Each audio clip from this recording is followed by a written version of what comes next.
Good afternoon, everybody. This is Hunter Mozingo bringing you your daily market insight video for Monday, August 23rd. It is about 10 minutes after market close here in Jacksonville, Florida. And in today's video, we're going to take a look at a sector that perhaps has put in a bottom, at least making a really strong move off of new recent lows. We're going to look at that chart here in just a moment. Additionally, we're going to go over a handful of new buys that were made today on the back of some market strength. So before we get into those things, let's talk about what just happened today.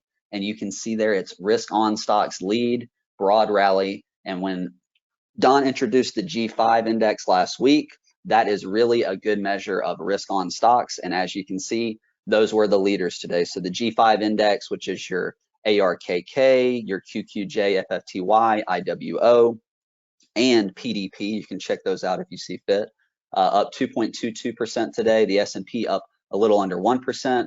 The NASDAQ or the Qs up 1.5%. The Dow up 0.6%. Midcaps up 0.9%. And Russell up almost 2%. So a broad rally, not just exclusive to growth stocks or value stocks or oil stocks or technology stocks or anything like that. A pretty broad rally, broad reaching across sectors for the most part, with a certain emphasis on money flowing into growth stocks or into risk on type of names. We're going to look at some examples of what I mean by that here in just a little bit as well. The market state has been altered or changed from a short-term consolidation back to uptrend with the vicious rally and bounce we've seen across the board. Primarily the NASDAQ really showing strength, but the S&P, the Dow, mid cap, small caps, all seeing a nice bounce as well. Couple of quick changes here on the market trend or the Grotection gauge. Market leaders, you can see that little green arrow was slid over a little bit more towards bullish. Short term, the small green arrow here, and I do have a green cursor now. I thought maybe it would make it a little bit easier to see here. That was moved to slightly under bullish here, a little bit more bullish on short term. And the reason that the short term has not moved all the way back to bullish yet is because we're still looking for some follow through on mid caps and small caps above their 21 EMA for 2 consecutive closes, and we'll look at that in just a second. Medium term, we slid this little yellow arrow from here back over here as we're getting back above the 50 on a couple of the major indices and very close to it on small caps. And then long term, that stays the same as last Friday's video. The reason for this little arrow here was because small caps had undercut the 200-day. They did reclaim it, and now we've seen 2 consecutive closes above it. So that little yellow arrow there under long term may be coming off sooner rather than later as well. So before we get to all the charts, as I always do, please allow me to reference the team here at Revere. If you're interested in what it is that we do, if you have questions about anything that I cover in the video, I always say this: you can email me. I'd be happy to respond, hunter@revereasset.com. If you have any questions about Revere Asset Management as a whole, what our company does, what our services are, what our portfolio management strategy is, please reach out to any of these guys, Dan, Tim, Maral, Alex, or Don at revereasset.com as well. So let's get into the charts here. We're going to start with the S&P, and you can see exactly the vicious bounce that I'm talking about. Looks pretty similar to what we did here. Right back up, new all-time highs, and a little bit extended on a very short-term basis, not incredibly extended, but you'd want to see this move be digested well and see the S&P and the Qs be able to stay above their 8, stay above the 21, etc. And speaking of the Qs, here we go. Very strong, even stronger than the S&P, obviously, pushing past those previous highs right at 370. Now what I'm looking for on QQQ is for 370 to function as support, so that QQQ can continue this move higher. This is a beautiful bounce off the 50, and you can see here, this is a point I made to Don and Alex today as we were having our normal phone calls. And when we had this pullback here on July 19th on the Qs, we were very extended at the time, nearly 7% above the 50, 3% above the 21, etc. So we bounced very hard, but we remained extended. So after that bounce on 723, which is pretty much the peak of the bounce, you could say 726 too, we ran right up into nearly 370 and then more or less did nothing for 2 or 3 weeks, came back, retested the 50, and have now bounced. So these moving averages have caught up while the Qs consolidated from 723 to really yesterday. They stayed in this range more or less, and now the 50 is caught up. Things aren't as extended, so who knows? This move might have a little bit more legs than people think it does. The Dow, a laggard today, but that's to be expected when risk-on stocks are leading. Nonetheless, looking pretty good, back above the 21 and the 8. Mid caps, right on the moving averages, as you can see, sticking their head above the 50, above the 21. Now we want to see this hold for mid caps here. Really want to see this 490 level hold or a continuation higher. And then IWM, we saw a nice reclaim of the 200-day on Friday and continuation today, back above the 8, back above the 21. So really nice bounce for IWM. Now we want to see IWM get back above the 50, and then through this 220, 225 level would give it a little bit of a takeoff to just get back above all these moving averages and maybe be able to go have a chance at challenging all-time highs there. So let's get into some of the big leaders for today. We're going to look at that sector that might have bottomed here in just a few moments. But first, let's talk about cryptocurrency. Ethereum pushing out today past this 31, 33-ish area. This is ETHE, not an exact replica of actual Ethereum, but pretty close. A nice move past these highs here. And we actually did buy a small piece of this in Grotection. Today, you can see the bounce off the 21, holding that 25 area as well, the 25, 26, as you can see all the way across, and continuing higher. Bitcoin as well, but not looking as good as Ethereum at the moment. But it does appear to be a little bit of a new and resumed uptrend in cryptocurrencies, specifically Bitcoin and Ethereum.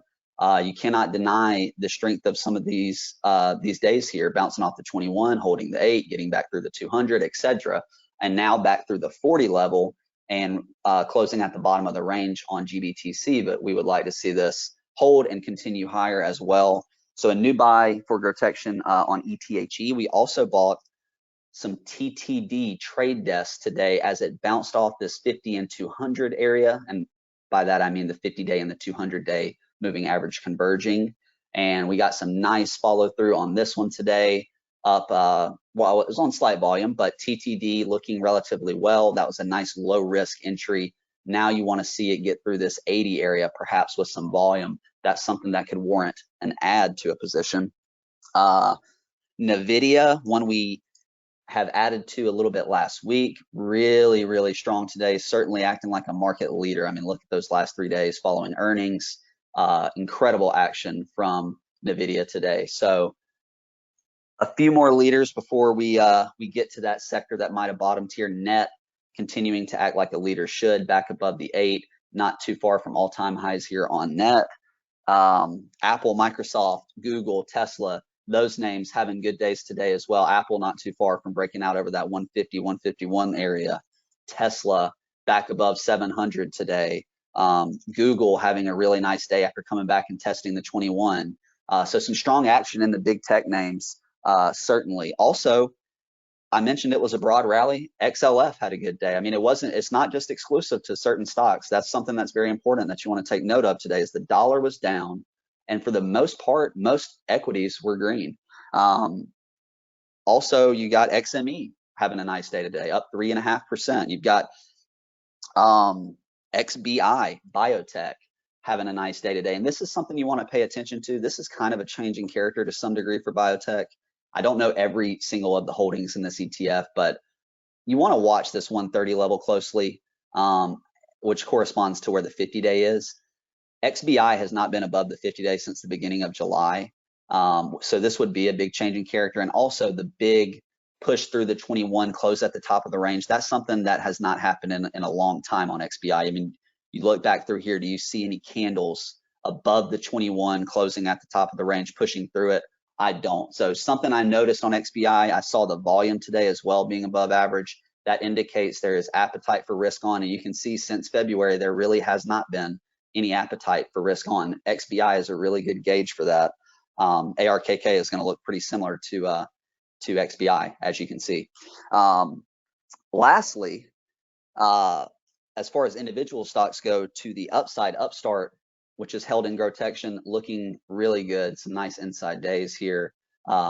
Just nice action right there at that 200 level. Now, the sector that we think, or that I think may have bottomed, may have put in a bottom, showing some nice action, is going to be oil and gas. And we're going to look at XOP as a proxy for that.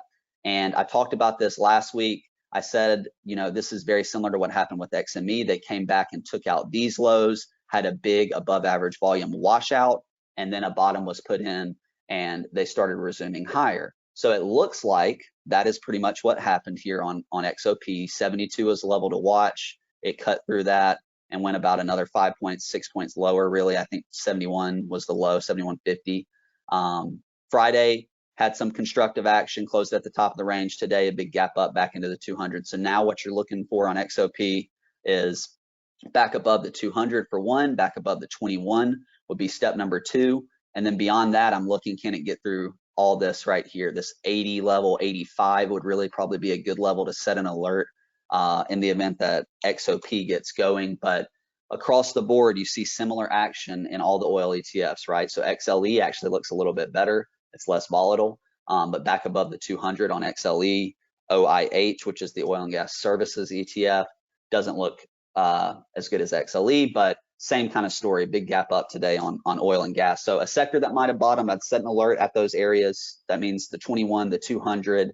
On OIH, an important level would be the 200 area. So just keep an eye on this sector. It may rally up into these moving averages and fail, or it might have some new wind and really get going. As we've seen, today, really everything was having a pretty good day. So maybe it's oil's turn to catch up, who knows? But a couple of laggards today, or stocks that have been recent laggards. DXCM, holding in Grotection, was down slightly today on very light volume. We actually added a little bit to the position today, actually doubled it, and liking the way the medical space, medical product space is looking. You can look at IHI here as a example of the strength here. Very nice action in this sector. So adding to Dexcom, which is doing just fine. A couple of the chem ag names that I mentioned last week, chemical agriculture, fell apart a little bit. Some of those are poking their head up above their moving averages. I keep an eye on SQM here. This is a very low risk spot to buy, possibly sticking its head back above the 200 day with a little bit of volume following earnings. Something to consider here on SQM. And additionally, MOS and NTR have rallied back a little bit after a pretty brutal 5 or 6 day sell-off on these names. So back to a little bit more of a middle ground, if you will. Some of the other underperforming sectors today, XLU down 1.2% right on the 8 day.